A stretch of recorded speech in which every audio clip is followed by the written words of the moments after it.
नमस्कार मित्रांनो, स्वागत आहे तुम्हा सर्वांचंच आपल्या आजच्या या व्हिडिओमध्ये. आजच्या आपल्या या व्हिडिओमध्ये आपण जाणून घेणार आहोत लग्नानंतर होईलच प्रेम या मालिकेच्या आजच्या भागाचे लेटेस्ट आणि इंटरेस्टिंग अपडेट. त्यामुळे पटापट व्हिडिओला लाईक करा, चॅनलला सबस्क्राईब करा आणि बेल आयकॉन आठवणीने प्रेस करा, जेणेकरून पुढच्या प्रत्येक एपिसोडचे अपडेट तुम्हाला असेच मिळत जातील. तर मित्रांनो, आजचा भाग हा खूपच जास्त इंटरेस्टिंग असणार आहे, कारण आजच्या भागामध्ये आता पुन्हा एकदा वसुहत्या ही नंदिनीला आणि तिच्या आईला त्याचबरोबर काव्याला टोमणे मारून बोलत असते आणि यावेळेस मात्र मध्ये मालिनी बोलते आणि मालिनी चांगल्याच प्रकारे वसुहत्या त्याचबरोबर रम्या ह्या दोघींचंही तोंड बंद करते. तर दुसरीकडे आता जीवाला नंदिनी विचारत असते की तुमचं कोणत्या मुलीवरती प्रेम वगैरे होतं का, तर त्याचं उत्तरसुद्धा जीवा नंदिनीला आजच्या एपिसोडमध्ये देतो. आता नेमकं जीवा नंदिनीला काय सांगणार, त्याचं कुठल्या मुलीवर प्रेम होतं की नाही हे जाणून घेण्यासाठी तर तुम्हाला आपला आजचा एपिसोड पूर्ण पाहावा लागेल मित्रांनो. तर दुसरीकडे आता पुन्हा एकदा पार्थचा सगळ्यात धाकटा भाऊ आणि त्याचबरोबर नंदिनीची सगळ्यात धाकटी बहीण म्हणजेच आरुषी हे दोघंही एकमेकांना भेटलेले असतात आणि ते सुद्धा एकमेकांजवळ घरच्यांची चौकशी करत असतात. आता नेमकं हे दोघंसुद्धा काय बोलले, त्याचबरोबर आता पार्थ नेमका आजच्या भागात काय बोलला, काय घडलं, हे सगळं जाणून घेण्यासाठी तुम्हाला आपला आजचा एपिसोड पाहावा लागेल. मग मित्रांनो, अजिबात वेळ न वाया घालवता सुरुवात करूया आपल्या आजच्या एपिसोडला, म्हणजेच लग्नानंतर होईलच प्रेम या मालिकेच्या आजच्या लेटेस्ट आणि इंटरेस्टिंग एपिसोडला. तर मित्रांनो, आजच्या भागामध्ये आपल्याला असे पाहायला मिळते की आता या ठिकाणी नंदिनीला ते मोल्ड सापडलेलं असतं, त्याचबरोबर के आणि जे ह्या इनिशियलचे एक शोपीससुद्धा सापडलेले असते. आता नंदिनी ते बघते आणि जीवाला विचारत असते की जीवा, हे हात जरी मोल्डचे असले ना तरी यांच्यातली पकड खूप घट्ट आहे, मला कळतं आहे. म्हणजे ह्याच्यातला जे तर तुमचं आहे, म्हणजे मी असं अज्युम करते, पण ह्यातला के कोणाचा आहे जीवा? नाही म्हणजे तुमचं कोणत्या मुलीवर प्रेम होतं का?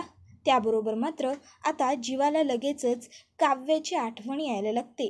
काव्याने आणि जीवाने हे मोल्ड जेव्हा बनवून घेतले होते त्यावेळेस काव्या म्हणाली होती की जीवा, आपण आपल्या मुलांना आपल्या प्रेमाचे किस्से असे रंगवून सांगायचे.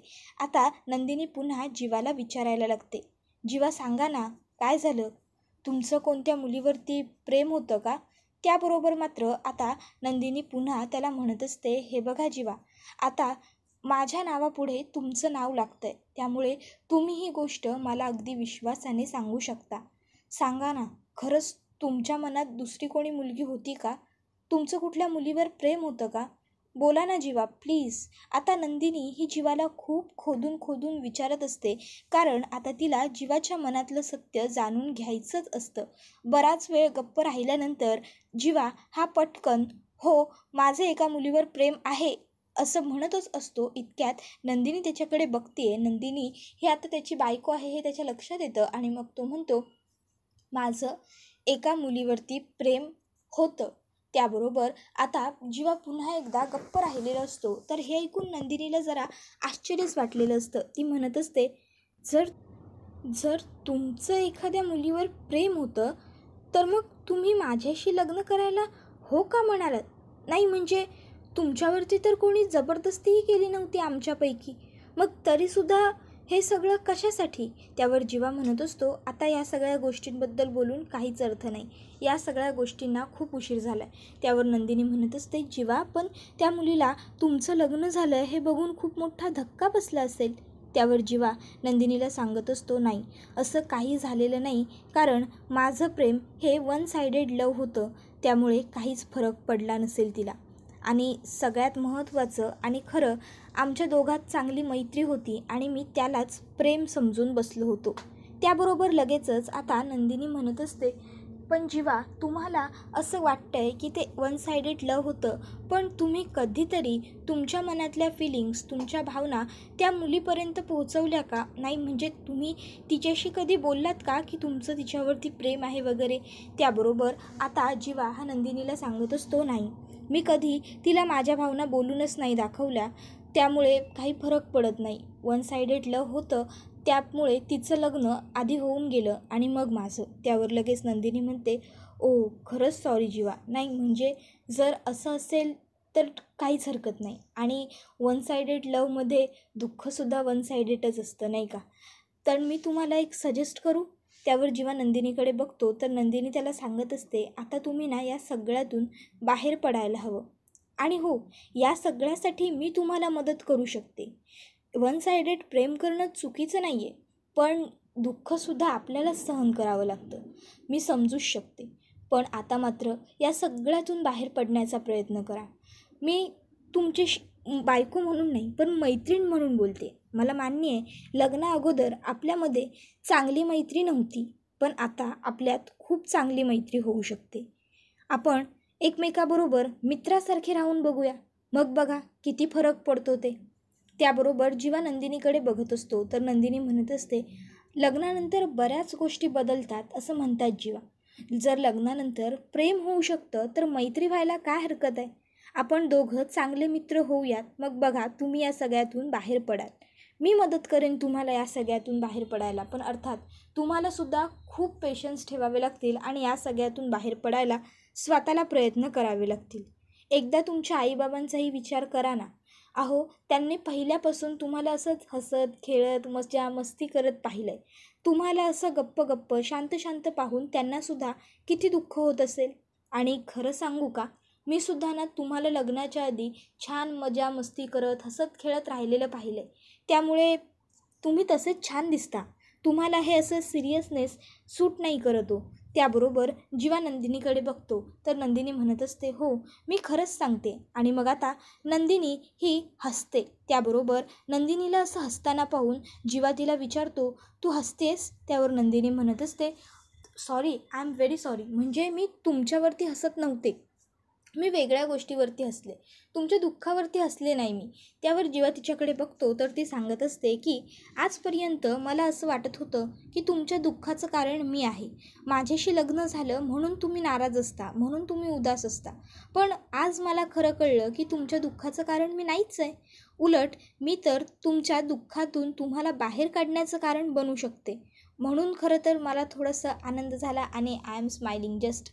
म्हणजे त्याबरोबर जीवा हा काही बोलत नाही तर नंदिनी त्याला सांगते की ठरलं, मग आपण दोघं मैत्री करूयात आणि मग बघा तुम्ही या सगळ्यातून नक्की बाहेर पडू शकाल. त्यावर जीवा मानेने होकार देतो, स्माईल करतो आणि ते मोल ठेवण्यासाठी तिकडनं बाजूला निघून जातो.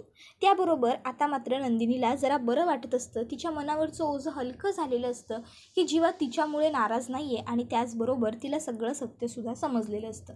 तर दुसरीकडे सगळी फॅमिली छान ब्रेकफास्ट करायला बसलेली असते आणि ब्रेकफास्ट करत असतानासुद्धा बाबांचं लक्ष हे पेपरवरती असतं, कारण ते पेपर वाचत बसलेले असतात. आता आई ही बाबांना लगेच म्हणत असते, अहो काय सुरू आहे तुमचं? इकडे सगळं कुटुंब एकत्र नाश्ता करताय आणि तुम्ही काय पेपर वाचत बसलाय? त्यावर बाबा म्हणत असतात, हो हे बरं आहे तुझं, म्हणजे आता तुझ्या हाताखाली सुना काय आल्या, तू उगाच माझ्या पाठी लागलीस. त्याबरोबर मालिनी म्हणायला लागते, हो का, सुना हाताखाली आल्या का, मला काही काम नाही आहे. ह्या ज्या बोटं चुपून चुपून चटणी खाताय की नाही ती मीच बनवली आहे, सांग नंदिनी जरा यांना. त्यावर नंदिनी म्हणत असते, हो बाबा चटणी आईंनी बनवली आहे. त्याबरोबर आता लगेचच बाबा चटणीची चव करून म्हणत असतात की मग काय, जरा असा कधीतरी बेत वगैरे करत जा ना. सतत म्हणजे कसं ते उपमा शिरा त्याचबरोबर कांदे पोहे तेच तेच तेच खाऊन कंटाळा येतो. जरा म्हणजे कसं हे असं चवीचं काहीतरी वेगळं खाल्लं की छान वाटतं, आहे की नाही. त्याबरोबर आता लगेचच आई हसते आणि म्हणते, चवीचं का? त्यावर बाबा म्हणतात, नाही तर काय, रोज रोज तेच तेच. त्यावर आई म्हणते, काय आहे ना, आता इतके वर्ष मी तुम्हाला खूप झेललं आहे, आता मी काही करणार नाही. तुम्हाला जे काही हवं असेल ना तुम्ही नंदिनीला सांगत जा, ती तुम्हाला बनवून देईल. देशील ना गं नंदिनी? त्यावर नंदिनी म्हणते, हो ना बाबा चालेल. त्याबरोबर आता बाबा हे लगेचच म्हणत असतात की नंदिनी आता तू आहेस ना म्हणजे झालंच तर. आणि तू काय म्हणालीस, इतके वर्ष तू मला झेललंस? त्यावर आई म्हणते, हो मग झेललंच की मी तुम्हाला. त्याबरोबर बाबा म्हणत असतात की बरं ठीक आहे. तर पुढे आई ही बाबांना म्हणत असते, पण तुम्ही नेहमी म्हणताच की संसारात एकाने झेलायचं दुसऱ्याने सावरायचं आणि त्याचबरोबर पटकन टाकतासुद्धा आलं पाहिजे, बरोबर ना? त्याबरोबर लगेच आता बाबा हे आईकडे बघून हसतात. तर आई म्हणते, काय ताई, बरोबर बोलतेय ना मी. पण वसवत्या मात्र काहीच उत्तर देत नाही. त्यानंतर आता लगेचच इकडे बाबा हे पार्थला विचारत असतात, पार्थ काय रे, आपली फॉरेन क्लायंट बरोबर मीटिंग होती, तू मीटिंगला का आला नाहीस? आता मात्र पार्थ निरुत्तर झालेला असतो. मग आईच बोलत असते, अहो तो बिझी असेल कदाचित एखाद्या कामात. त्यावर बाबा म्हणत असतात की अगं हो, बिझी असेल ते आलं माझ्या लक्षात, पण त्या फॉरेन क्लायंटने मला जे काही प्रश्न वगैरे विचारले, मला त्यांची काहीच उत्तर देता नाही आली, म्हणून मी फक्त विचारतोय. त्यावर पार्थ म्हणत असतो, आय एम व्हेरी सॉरी बाबा, मी पुन्हा ती मीटिंग रिस्केड्यूल करतो, चालेल ना? त्यावर बाबा लगेचच होकार देतात. त्याबरोबर आता त्यांचं लक्ष जीवाकडे येतं. जीवा शांतपणे बसून खात असतो. त्याबरोबर आता पार्थ मात्र काही खातपीत नसतो, त्याचं लक्षच खाण्यात नसतं. त्याने डोसा खायला साधी चटणीही घेतलेली नसते. मग आता लगेचच वसवत्या म्हणते, पार्थ अरे काय झालं, असा गप्प गप्प नको राहूस बाबा, मनात जे काही असेल ते बोलून टाक. त्याबरोबर मालिनी म्हणत असते, ताई, आपला पार्थ मनात ठेवणाऱ्यांपैकी नाही आहे. त्याच्या मनात जर काही असेल तर तो स्वतःहून बोलून टाकेल. त्याबरोबर लगेचच आता बाबा म्हणायला लागतात की बरं झालं मालिनी असं बोलली. बरं का नंदिनी, तुला सांगतो, आता मालिनी म्हटली त्याप्रमाणे आमचा पार्थ मनात काहीच ठेवत नाही. तो अगदी निसंकोचपणे पटकन बोलून जातो. पण आमचा जीवा मात्र तसा नाही आहे.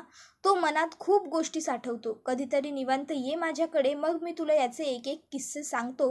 हा खूप अतरंग होता शाळेत असताना सुद्धा. त्यावर मालिनी म्हणत असते, आता माझा जीवा खूप सुधारला.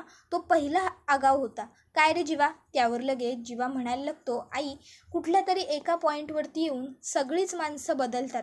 त्याबरोबर बाबा हे जीवाला म्हणायला लागतात, बरं जीवा, ते सगळं तर ठीक आहे, पण आता तू ऑफिसला येत जा ना. त्यावर जीवा बाबांकडे बघतो. तर बाबा म्हणत असतात की हो, नाही म्हणजे आतापर्यंत तू पार्थच्या हाताखाली काम करत होतास, पण मला असं वाटतं की आता तू इंडिपेंडेंटली काम सुरू करू शकतोस, आणि जर काही अडलं नडलं तर पार्थ आहेच की तुला सांभाळून घ्यायला. त्याबरोबर लगेचच आता जीवा हा काही उत्तर देत नाही, तर तो गप्प राहतो. तर दुसरीकडे पार्थ मात्र फक्त आणि फक्त सुका डोसा खात असतो. तर लगेचच आता त्याला सगळेजण म्हणायला लागतात की पार्थ अरे चटणी घे ना, तुझं लक्ष कुठे आहे? मग आता पार्थ हा चटणी घेतो आणि चटणीबरोबर डोसा खात असतो. तर आता बाबा हे पार्थला विचारत असतात की पार्थ काय रे, तुझं आणि काव्याचं काही बोलणं वगैरे होतं की नाही? त्याबरोबर पार्थ म्हणत असतो की हो, होतं ना बाबा बोलणं. नाही म्हणजे काय आहे, बोलणं अधूनमधून होत असतं, पण सध्या त्यांची खूप जास्त चिडचिड होती आहे. मनस्थिती ठीक नसल्यामुळे मी त्यांना सगळ्या गोष्टी समजावून देण्याचा प्रयत्न करत असतो, पण फक्त चिडचिड आणि चिडचिडच होते. त्याबरोबर लगेचच नंदिनीमध्ये बोलत म्हणते, नाही म्हणजे सॉरी, पण या अगोदरसुद्धा मी ही गोष्ट सांगितली होती आणि पुन्हा सांगते, आपण काव्याला थोडा वेळ देऊयात. पुन्हा मी जशी काव्या पाहायचे तशी काव्य जर परत हवी असेल तर आपल्याला थोडा तिला वेळ द्यावा लागेल. तिला थोडं स्थिर स्थावर होऊ द्या. मग बघा, तुम्हालासुद्धा फरक वाटेलच तिच्यामध्ये. त्याबरोबर लगेचच आता वसवत्या म्हणते, हो बरोबर बोलतेस तू नंदिनी, मलासुद्धा असं वाटतं की आपण काव्याला वेळ द्यायला हवा. आपण एक काम करू, तिला ना माहेरी पाठवून देऊ. त्यावर नंदिनी वसवत्याकडे बघत असते. तर वसवत्या म्हणते, म्हणजे कसं होईल ना, ती माहेरी गेली तर जरा तिला सुद्धा शांत वाटेल, वेळ मिळेल, आणि आमच्या पार्थलासुद्धा जरा मोकळा श्वास घेता येईल, आणि त्याचबरोबर तुझ्या आईची सुद्धा ती जरा छान काळजी घेईल. काव्य जवळ असेल तर आईलासुद्धा काही टेन्शन राहणार नाही. त्याबरोबर मालिनी म्हणायला लागते की काही गरज नाही ताई, काव्या इथे स्वतःलाच सांभाळू शकत नाही आहे, तर ती आईची, शारदाताईंची कशी काय काळजी घेणार? नको नको, ती इथेच बरी आहे आणि इथेच राहून ती बरी होईल. त्याबरोबर आता मात्र वसवत्याला अशा बोलण्याचा राग आलेला असतो मालिनीच्या, पण तरीसुद्धा ती मालिनीला काही उलटं उत्तर देत नाही. तर ती गुपचूपपणे ब्रेकफास्ट करायला सुरुवात करते. तर आता दुसरीकडे मालिनी ही लगेचच बाबांना म्हणत असते, मी काय म्हणते, आपण उद्या जाऊन जरा शारदाताईंना भेटून येऊयात. त्याबरोबर बाबा म्हणतात की हो हो चालेल, तू कळव तसं त्यांना की उद्या आपण येतोय. त्याबरोबर मुद्दामून लगेचच वसवत्या म्हणायला लागते की पण त्यांना नेमका हा हार्ट अटॅक आला कसा काय? त्यावर रम्या म्हणत असते, अगं आई असं काय करतेस, हल्ली स्ट्रेसमुळे आणि टेन्शनमुळे कोणालाही सहज हार्ट अटॅक येत असतो. त्याबरोबर लगेच आता वसवत्या म्हणते, स्ट्रेसमुळे आणि टेन्शनमुळे? पण मग त्यांना कसलं स्ट्रेस आणि टेन्शन होतं? या लग्नाचा का? नाही म्हणजे ती काव्या हे असं वागते, लग्न एक्सेप्ट करत नाही, असं कसं पण बोलते, काहीही बोलते म्हणून. नाही नंदिनी, काळजी घ्या बाई. नाही काय आहे ना, म्हणजे मुलांचं टेन्शन घेता घेता कधीकधी आईवडिलांचा जीवही जातो, म्हणून असं म्हटलं बरं. त्याबरोबर मात्र आता हे असं वसवत्या बोलते आणि सगळ्यांना खूपच मोठा धक्का बसतो. तर नंदिनीला मात्र आता ही गोष्ट आवडत नाही आणि नंदिनी लगेचच वसवत्याला थांबवत म्हणते, वसवत्या प्लीज. अहो, प्रत्येक वेळेस काळजीच्या नावाखाली असं अशुभ बोललं पाहिजेच का? त्याबरोबर लगेच आता रम्या म्हणते, बघ ना नाहीतर काय, आई गप ग तू, काही कसं बोलतेस. नंदिनी सॉरी, म्हणजे आईचं चुकलं, पण तुझ्या आईला लवकरात लवकर बरं वाटेल आणि ती खूप छान पद्धतीने बरी होईल. फक्त तिची काळजी घ्या. आणि काव्याचं म्हणायचं तर त्याबरोबर मात्र आता मालिनी तिला गप्प करत म्हणते, रम्या, अगं तू काही खाल्लंच नाही आहेस, जरा शांतपणे शांत बसून खा ना. त्याबरोबर मात्र आता रम्या ही गप्प बसते. तर लगेचच मालिनी पुढे वसवत्याला म्हणते, ताई, अहो तुम्ही पण खायला सुरुवात करा ना. त्याबरोबर संपूर्ण कुटुंब आता गुपचूप बसून ब्रेकफास्ट करायला लागतं. तर दुसरीकडे आरुषी आणि पार्थचा सगळ्यात धाकटा भाऊ एकमेकांना भेटलेले असतात. आता लगेचच योग हा आरुषीला हाक मारतो. त्याबरोबर आरुषीसुद्धा त्याच्याकडे येऊन थांबते आणि ती सगळ्यात अगोदर स्वतःच्या बहिणींची चौकशी करते. नंदिनीताई, काव्याताई कशा आहेत, तुमच्या घरचे कसे आहेत. त्यावर योग सांगत असतो की ठीक आहेत, पण सध्या माझंच घर मला माझं वाटत नाही आहे. म्हणजे घरात सध्या सतत इंटरनल काही ना काहीतरी वाद सुरूच असतात. काव्यामध्ये आणि वसुहत्यामध्ये आलेल्या दिवसापासून भांडण सुरू आहे.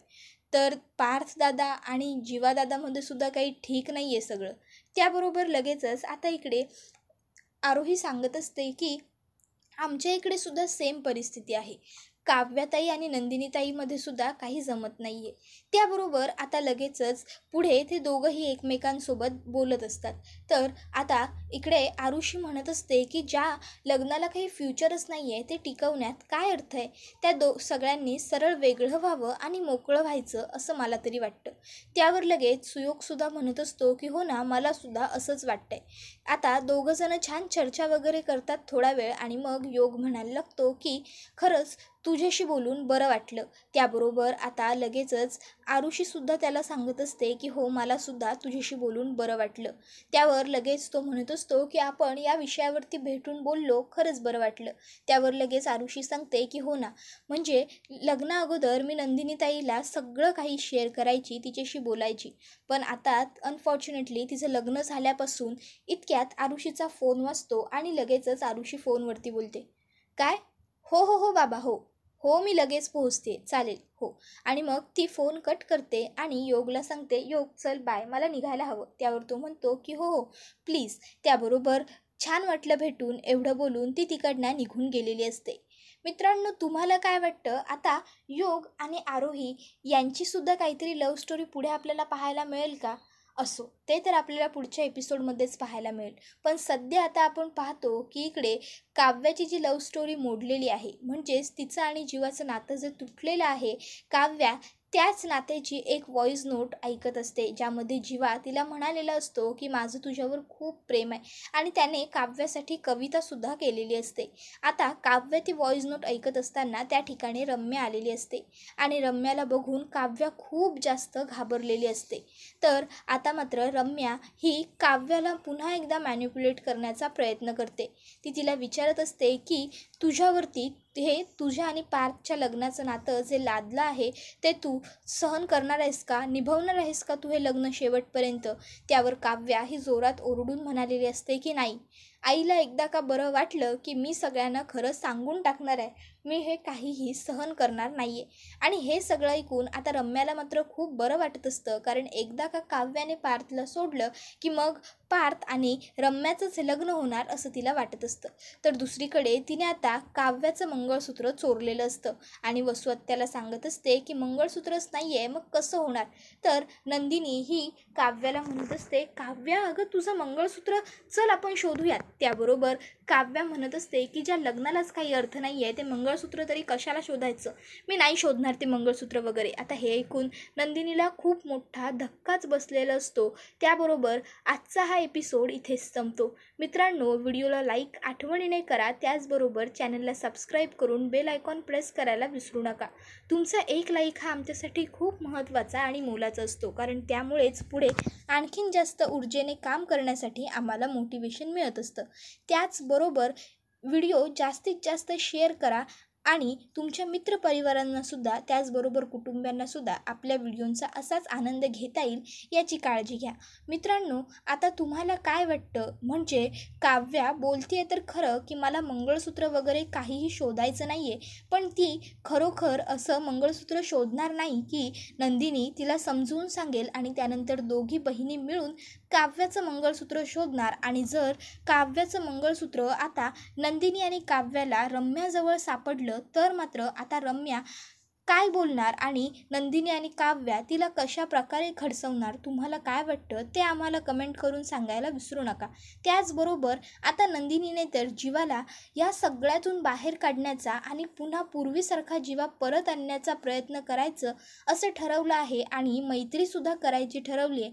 पण नक्की नंदिनीचे हे प्रयत्न यशस्वी होतील का? आणि त्याचबरोबर जर नंदिनीचे प्रयत्न यशस्वी झाले आणि खरोखर जीवा हा तिच्या प्रेमात पडला तर काव्याला किती त्रास होईल. आणि काव्याचं तर पार्थबरोबर काही पटतच नाही आहे, कारण ती पटवून घेण्याचा प्रयत्नच करत नाही आहे. मग जर पार्थ आणि काव्या हे वेगळे झाले आणि त्यानंतर काव्या पुन्हा एकदा जीवाकडे परत आली आणि तिने जीवापुढे पुन्हा तिच्या फिलिंग्स एक्सप्रेस केल्या, तर तुम्हाला काय वाटतं, जीवा पुन्हा एकदा नंदिनीला डिवोर्स देऊन तिला सोडून देऊन काव्याकडे परत जाईल का? आम्हाला कमेंट करून नक्कीच सांगा. त्याचबरोबर कोणती जोडी बेस्ट आहे, नंदिनी जीवा की पार्थ काव्या, की पूर्वीच्या जोड्या तुम्हाला जास्त आवडायच्या, म्हणजेच जीवा आणि काव्या, त्याचबरोबर नंदिनी आणि पार्थ, ते आम्हाला कमेंट करून सांगायला विसरू नका.